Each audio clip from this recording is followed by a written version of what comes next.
আজকে মহামান্য আপিল বিভাগে Mohammad Golam Sharif Chowdhury one of the candidate Companiganj upazila ইলেকশনের তার দায়েরকৃত যে সিভিল মিসেলেনিয়াস পিটিশন এটা শুনানি শেষে আজকে মহামান্য আদালত খারিজ করে দিয়েছেন। তার মানে হলো যে শাহাদাত হোসেন উনি ইলেকশন করতে পারবেন, যে হাইকোর্টের যে রায় সেটা বহাল রয়েছে।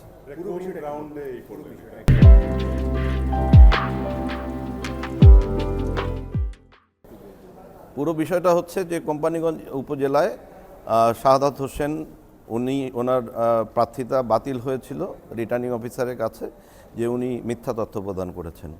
পরবর্তীতে উনি আপিল করেন। আপিলে উনি সব মিথ্যা তথ্য হচ্ছে ওনার বিরুদ্ধে 4টি মামলা ছিল, সেই মামলার তথ্য প্রদান করা হয়নি। পরবর্তীতে উনি আপিল কর্তৃপক্ষের কাছে এই 4টি মামলার কাগজপত্র সহ আপিল দায়ের করেন এবং সেখানে বলা ছিল যে এই 4টি মামলা থেকে উনি ইতিপূর্বে অব্যাহতি পেয়েছেন 2021, 2022। সুতরাং তার বিরুদ্ধে at the time of filing nomination paper কোনো আপনার হচ্ছে যে মামলা পেন্ডিং ছিল না, যার প্রেক্ষিতে আপিল অথরিটিও তার প্রার্থীটা খারিজ করে দেন। এর প্রেক্ষিতে উনি হাইকোর্ট বিভাগে রিট পিটিশন দায়ের করেন। হাইকোর্ট গত 24 তারিখে আপনার হচ্ছে শুনানি অন্তে তার রিট পিটিশনে আদেশ প্রদান করেন যে উনি ইলেকশন করতে পারবেন। তৎপ্রেক্ষিতে 16 তারিখে ওনাকে ইলেকশনের প্রতীক বরাদ্দ করা হয়, উনি ইলেকশন করছেন এবং এই সংক্ষুব্ধ হয়ে মোহাম্মদ শরীফ উনি মামলা করেন আপিল বিভাগে। আজকে শুনানি শেষে সেটা খারিজ হয়ে গেছে।